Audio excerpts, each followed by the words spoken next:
first step is to choose which part of the magazine to embroider. Like Taryn Singleton, I could use the image simply as a background for embroidering organic shapes, or I could follow Irmgard Guel's example and embroider on the exact image, using the lines and shapes within the image as a guide for where my stitches go. Now, we tried Guel's version in these two examples. Here using, I guess these are maybe bricks or tiles of some sort to dictate where these lines went. And here, the braids, the eyelashes, eyebrow, and cheekbones. That's how I make my decision on where to embroider. So since I've tried that, I think I want to try a more Taryn Singleton-like approach and do some more organic shapes. I'm also going to mimic Yulie Urano's high contrast embroidery by selecting colors that stand out from this background. So I think I'm going to go with these two colors because you'll be able to see them pretty well. And I like using up scraps. Now, I placed my cardstock over the area that I wanted to embroider and used my pencil to draw around it as best I could. It's pretty dark. And then cut it out and glued it onto one of my pieces of cardstock so that it has a nice firmness to it. And if I tried to poke holes in the magazine, it would be kind of flimsy. So that's why you have two pieces of cardstock. Now, for the two examples here, we used pieces that had already been cut out of magazines. So to layer on top with Sarah Robl inspired cutouts, we first,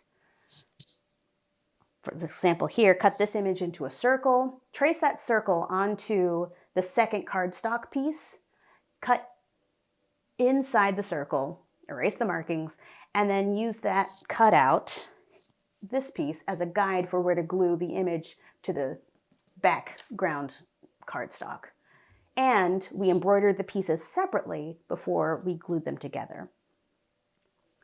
This one was a little more difficult because I really wanted to get this part of the face. It's a full profile image, but that's the same basic technique used for both of these, for a more Sarah Robl layered cutout piece. For this Singleton-inspired imaginary landscape, I'm going to cut these organic shapes that I drew onto the second piece of cardstock. And I cut out a frame. I just measured about 1/4 inch from the edge and then made an X and so that it wouldn't warp too much, and then cut to the edge and around. And then I'll show you how I decorate these before stitching on them. But that process takes some time, so I'll speed it up to some sweet tunes, starting now.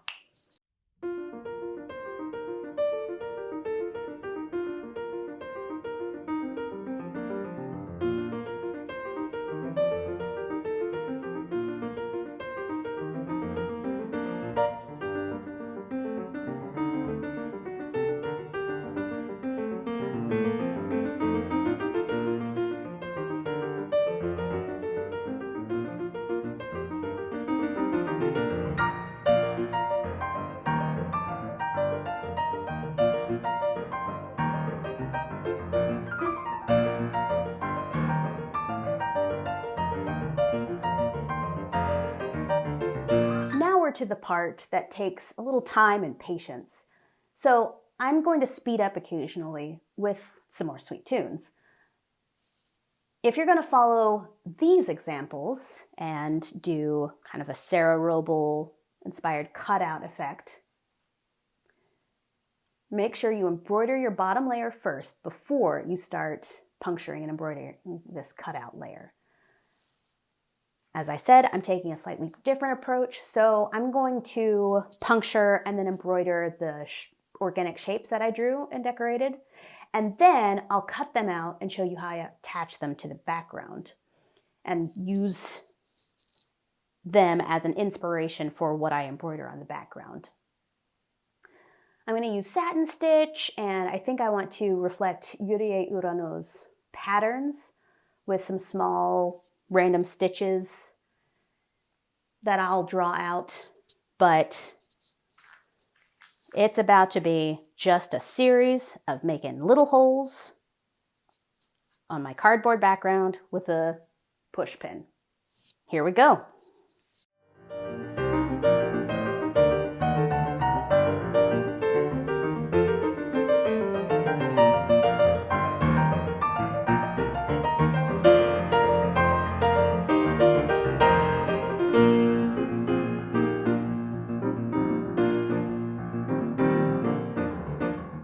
Now that I have my shapes cut out and embroidered and then cut out, I'm ready to attach them to my background. So I have all my tools that I need.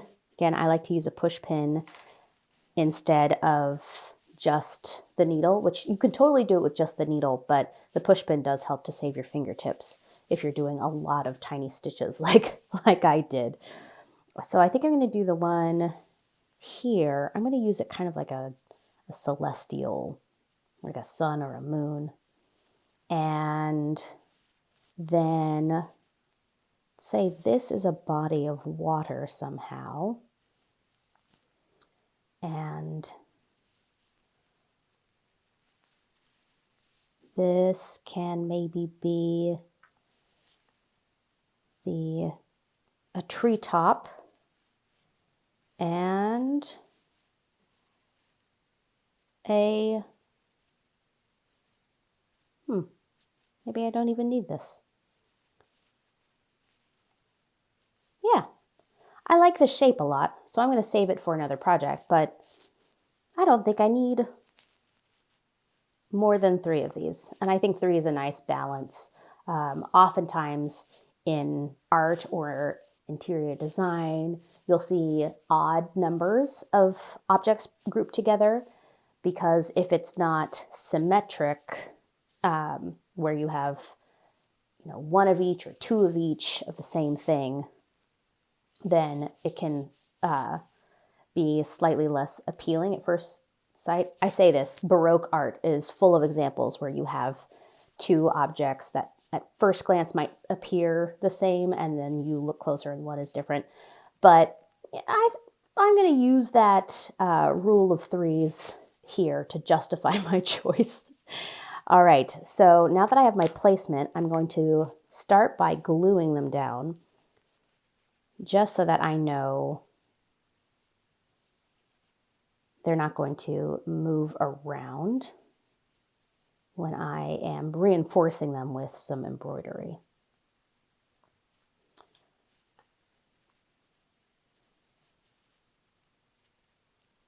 And one of the things about this that I could do, if I really wanted to take that time, is that I could glue these to the cardboard backing and cut those shapes out and then really have some sort of like a lift, some dimension. That seems like a lot of work, and plus I'll show you that I already did that with the frame that I prepared for this.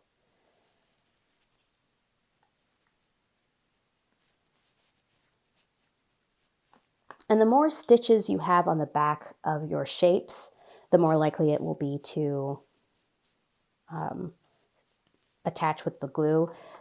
The more random your stitches are, kind of like how this one is, doesn't have the full filling of stitches on the back like this one, or the large area that doesn't have any stitching at all like this. So this one, I definitely need to make sure that I have stitches attaching it to the background so that it doesn't pop off when the glue dries. All right, so I'm ready to glue in some spots, and I think I'm going to embroider in some spot. I think I'm going to attach with French knots here, here, and here. And I'm using the contrasting color. And then I will attach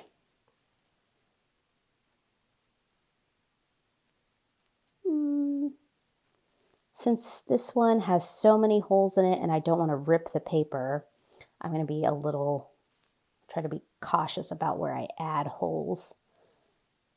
But I'm going to need a few more on this one since it has a few more. It has more surface area.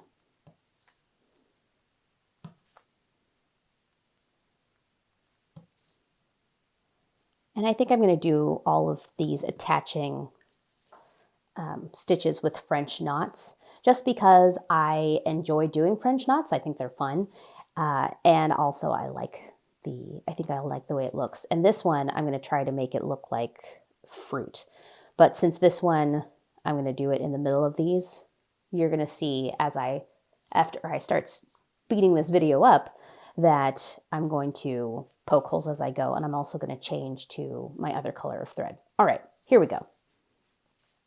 Enter light speed.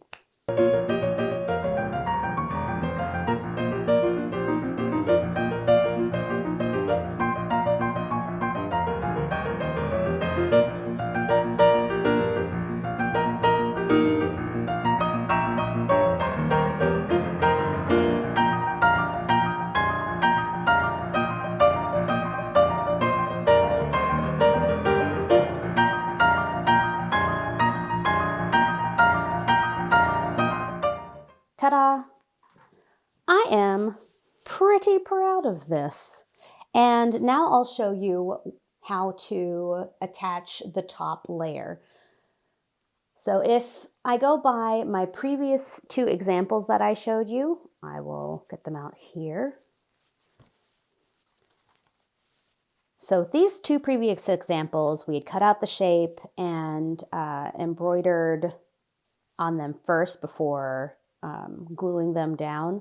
Although on this one, I didn't like the amount of blank space in these two areas, so I did embroider through both layers of cardstock for these two sections. But it's simply a matter of gluing your edges together. Now for this one, I had traced a frame on my other piece of cardstock before cutting out what was left for these shapes.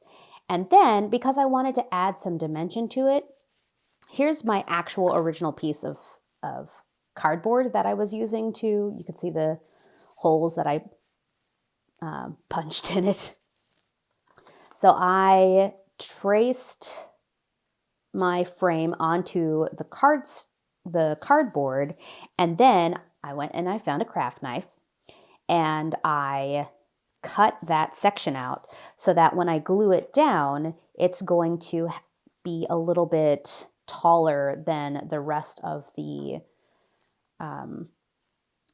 embroidered image. So it will look more like it's been framed, or maybe you're looking at it through a screen or a television. And yes, of course, I'm going to glue it down, but I want to put little French knots in the corner as well, in all four corners, because I think that'll be a nice tie-in to the rest of the image and also add an embroidered element to the frame. Another option that I could do is a whip stitch, which I did not cover with you, but since I have a hole already punched in this, I'm just going to demonstrate quickly if I can get my needle through the cardboard. So a whip stitch would be coming around the outside or inside and then back up through the cardboard or if I went into the same hole, a whip stitch would look like this, just going around that way. So I could do a nice little corner of a whip stitch, but I think that's just going to take a lot of time, and I would like to end this demonstration for you. And I want to just use it kind of as an accent instead of the embroidery being a main focal piece. And I have effectively sewn into my floss by doing that. It happens sometimes. That's why we gave you 2 whole skeins of it, so that if stuff like that happens, you can work it out. So I'm going to, once I thread my needle again, I am going to attach my, here we are. I'm going to do a knot first. I just like to have my embroidery floss prepared. Boom, ba boom, boom, boom. And bam. I'm going to glue this on first.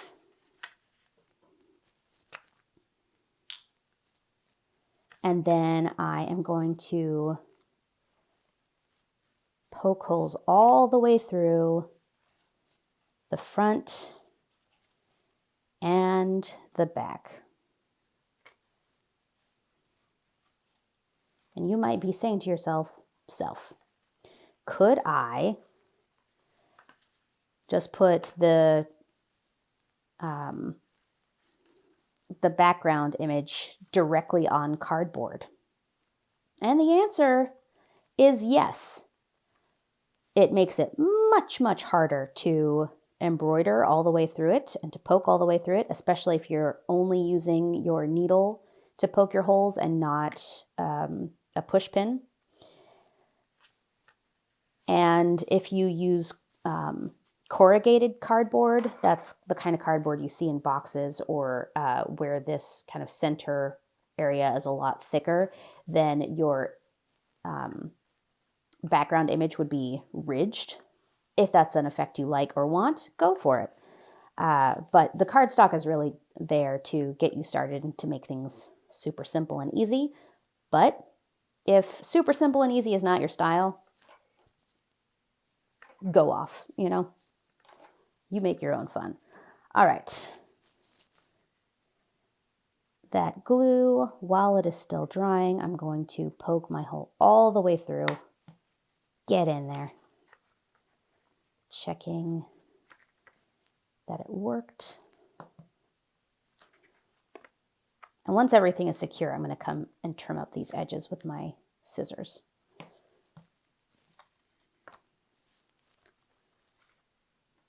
But I think I am going to do this color in these 2 corners and the blue, the darker color in these 2 corners, just to balance where I've used that thread in my embroidery. We'll see if it actually makes a difference or if it's just nice for me in my mind. And if it's just nice for me in my mind, well, you know what? That's okay too. Here we go.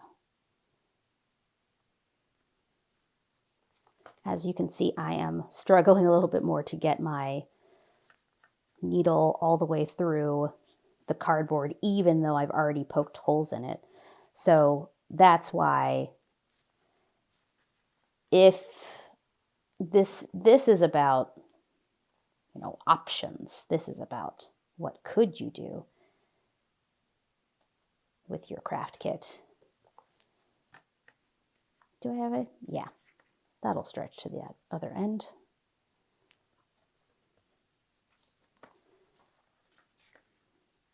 Because the nice thing about a craft that's a little more open-ended is that yours is going to look different from anybody else's, no matter how you choose to do your stitches, or which background you chose, or which colors you chose. It's going to be something unique. It's going to be something that is personal to you, and something fun, that reflects whatever you were thinking about at the time or how you see the interaction between the colors you chose and the image you chose. And you get to experience the process that some of these artists used to create their embroidered works. All right, I'm going to switch to this color now.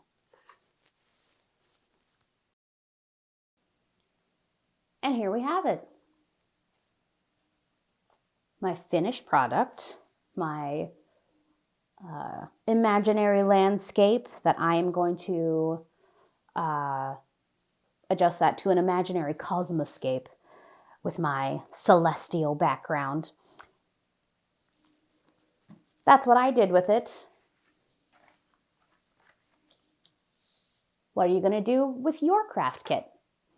Show us, tag us on Instagram or Facebook at 108 Contemporary, or leave a comment below. We would love to see what you did with your craft kits. See you next time.